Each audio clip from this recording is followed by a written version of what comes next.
Даярдоо В классы мугалими Эмилбек кызы Нурила. Саламатсыңарбы окуучуларым? Маанын айыңар жакшыбы? Азаматсыңар. Маанын айыңар жакшы болсо анда сабакты баштайбыз. Бүгүн биз балдар айлана чөйрө сабагын өтөбүз. Тема көпөлөктөргө саякат. Силер көпөлөктү жакшы көрөсүңөрбү балдар? Силерге көпөлөк жагат балдар, сүрөтүн тартканда билесиңер. Анда бүгүн биз көпөлөк жөнүндө маалымат алабыз. Көпөлөктөрдүн 158 000 түрү бар экен. Алар күндүзгү же түнкү болуп бөлүнөт экен.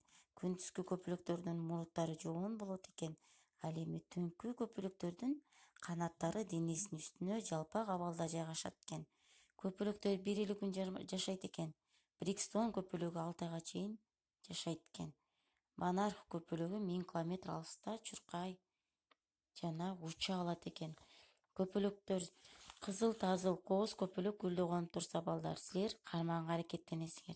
Эгер кармап алсаңар, байкуш көпөлөктү кыйнайсыңар.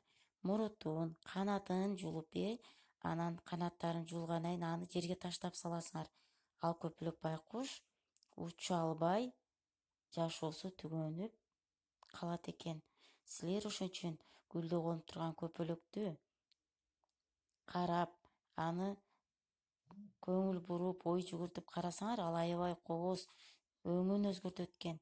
Жана көпөлөк курттан пайда болот экен, курт кумурсканын курамына кирет экен. Ал атайын тал теректерде жалбырак менен азыктанат экен. Көпөлөк жөнүндө маалымат жактыбы силерге балдар? Азаматсыңар, баарыңарга түшүнүктүү болду деп ойлойм. Анда силерге тапшырма. Көпөлөктөр жөнүндө ыр айтып бересиңер. Саламатта калгыла.